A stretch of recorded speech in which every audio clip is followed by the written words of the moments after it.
Welcome back to our channel மாணக்கராசிரியர். இன்றைக்கி இந்த வீடியோவில் இரண்டாம் விடை பருவத் தேர்வு நவம்பர் 2025 7th ஸ்டாண்டர்ட் சயின்ஸுக்கான ஒரு original Tamil medium question paper தான் பார்க்க போகிறோம். ஸோ அது பார்க்கறதுக்கு முன்னாடி மாணக்கராசிரியர் சேனல் சப்ஸ்கிரைப் பண்ணிட்டு கீழே கூட பெல் ஐக்கனை ப்ரெஸ் பண்ணி ஆன் வைங்க. டோட்டல் மார்க் வந்து 50 மார்க்கு, நேரம் வந்து பார்த்தோன்னா 1.5 மணி நேரம்.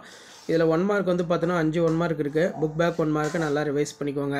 தென் கீழே வந்து கோடிட்ட இடம் கொடுத்துருக்காங்க. ஸோ அதுக்கு கீழேயே வந்து பார்த்திங்கன்னா பொறுத்துக வெப்பம், மின்சுற்று, தற்கொலை பை, உணவு தயாரிப்பாளர், ஆற்றல் மையம்.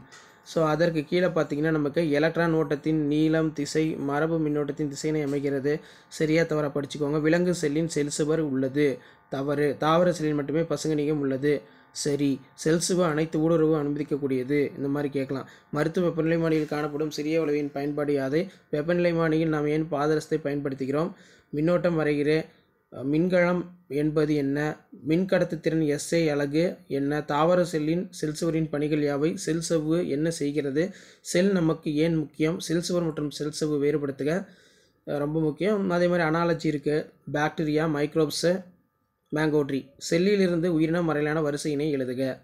மருத்துவ வெப்பநிலைமானியின் படமறிந்த பாகம் குறிக்கவும். ஏதேனும் 3 செல் நுண்ணுறுப்புகள் பற்றி விவரிக்கவும். பின்னவற்றுள் செல்கள், திசுகள், உறுப்புகள் என வகைப்படுத்தவும் அப்படிங்கிற மாதிரி கேட்டிருக்காங்க. ஸோ இதான் மாடல் கொஸ்டின் பேப்பர் யூஸ் பண்ணி ஃப்ரெண்டுக்கு ஷேர் பண்ணுங்கள். மாணக்கராசிரியர் சப்ஸ்கிரைப் பண்ணிக்கோங்க. தேங்க்யூ.